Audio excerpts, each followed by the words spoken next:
El sistema carcelario uruguayo es uno de los que tiene la mayor cantidad de presos en relación a la población del país. ¿Por qué llegamos a los 10.000 reclusos? Bueno, ese es el tema que estamos debatiendo esta noche en A las Pruebas Me Remito. Ya comenzamos viendo los primeros argumentos que se manejaron en el primer bloque. Ahora me gustaría hacerle una pregunta más particular a cada uno. Martínez, mucho se ha criticado desde la oposición de lo que fue años atrás la gestión del exministro José Díaz, del exministro socialista José Díaz, respecto a la liberación de presos. A lo largo de estos años, bueno, con esa visión, ya estamos hablando de unos 7, 8 años que pasó desde que se aplicó, ¿no? 7 años, 7 años desde que se aplicó. ¿Qué evaluación hace usted? ¿Diría que fue una medida efectiva la liberación de presos? Yo creo que realmente que sí. El nivel de reincidencia, lo cual era esperable, vamos a entenderlo, porque si tampoco se liberó al barrer, se buscó determinado perfil de delitos y bueno, penas cumplidas, etcétera, ¿no?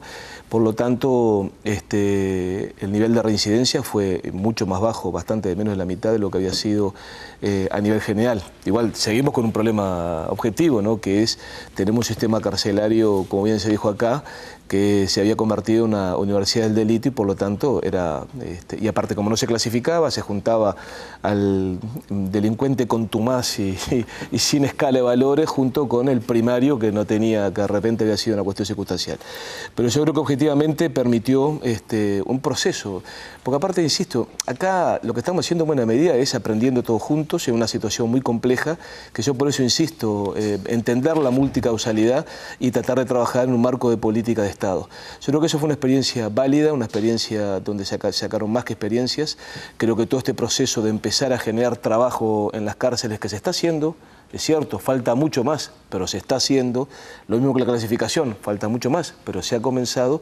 Es parte de un proceso, resultados los va a ir habiendo. Esto como la educación, tú sembrás en un día y a veces terminás cosechando bastante más adelante.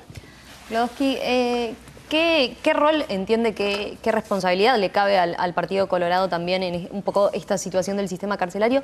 Considerando, por ejemplo, que usted hablaba hoy un poco de la lentitud en que se han implementado algunos avances en materia de infraestructura, por ejemplo, pero teniendo como antecedente aquello que implementó, por ejemplo, la administración de Stirling, ¿no? Con las latas, que fue tan criticado y tan cuestionado. Entonces, ¿qué responsabilidad le cabe al Partido Colorado? ¿Cómo se justifica hoy en día las latas? Aclaremos, en primer lugar, que se terminaron, ¿no? el tema de las latas se terminó. Claro. Muerto el perro, se acabó la rabia. No está más. Pero quiero decir, fue una situación que se tuvieron que encontrar con esta administración. Fue una solución que no solucionó como se esperaba y punto. Se terminó el tema ese. Ahora, aquí Moreira hoy señalaba la cantidad de reclusos que habían en los establecimientos hasta no hace tanto tiempo. La explosión en la población carcelaria se da bajo las administraciones de este gobierno. Porque terminemos con ese asunto de que cada cosa que discutimos la miramos con el cristal de lo que pasó hace 25 años. No, la explosión se da bajo las dos administraciones de este gobierno. Y ha tenido un presupuesto de 668 millones de dólares, ha tenido 2 periodos con mayoría parlamentaria absoluta, es decir, han podido hacer todo lo que han querido. Y usted me preguntaba qué responsabilidad tiene el Partido Colorado. Sí, tenemos una. Viene el presidente cuando se inicia este periodo que convoca a los partidos a elaborar una ley de emergencia carcelaria.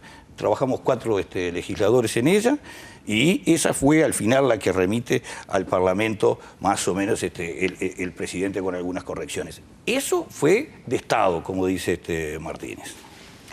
Paisé, el Frente Amplio ha insistido mucho en varios aspectos, obviamente, en lo que tiene que ver con el respeto a los derechos humanos.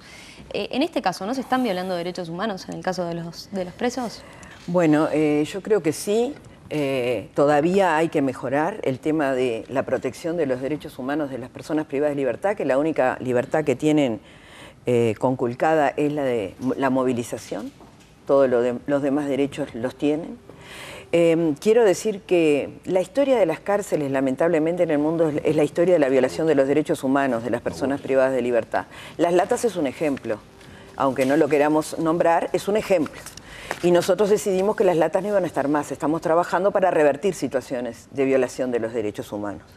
Y seguiremos avanzando, seguiremos protegiendo los derechos. Por ejemplo, el año pasado, el sistema político todo mejoró el proyecto de ley de salidas transitorias, porque con motivo de las salidas transitorias vinculadas a la ley de humanización con respecto al trabajo y al estudio, había interpretaciones confusas en los juzgados acerca del tiempo que podían estar en salidas transitorias las personas privadas de libertad. Había juzgados que tenían unos criterios, otros otras, y teníamos además en un informe del comisionado parlamentario algo que nos decía que había 4 juzgados pilotos que si caían en ese juzgado tenían más suertes que otros. O sea que la defensa de los derechos está por encima de cualquier otra cosa. Yo termino diciendo que en ese sentido el informe del comisionado parlamentario, en la página 45, 44, habla de buenas prácticas y en eso, no me da el tiempo, pero ahí describe una cantidad de buenas prácticas vinculadas a mejorar la protección de los derechos. Y también habla, acto seguido, de lo que son las áreas críticas, en donde también se mencionan algunas cosas vinculadas a los derechos de las personas privadas de libertad que tendremos que seguir trabajando. Moreira, ¿no está omisa la oposición en denunciar la actitud a la que están muchos reclusos? ¿No es un tema que políticamente de repente no es redituable, teniendo en cuenta que, bueno, que la sociedad, por otro lado, tiene un gran problema como es la seguridad? No, digo, la oposición en lo que a nosotros respecta nunca busca réditos sobre críticas infundadas. Nosotros hemos criticado muy ácidamente. Primero, la liberación de los presos no dio ningún resultado, no sirvió absolutamente para nada, porque inmediatamente las cárceles volvieron a llenarse. Eso lo criticamos a José Díaz, que se equivocaba en eso y en un montón de cosas más. Luego vino Daisy Tourné, que tampoco hizo prácticamente nada en esta materia.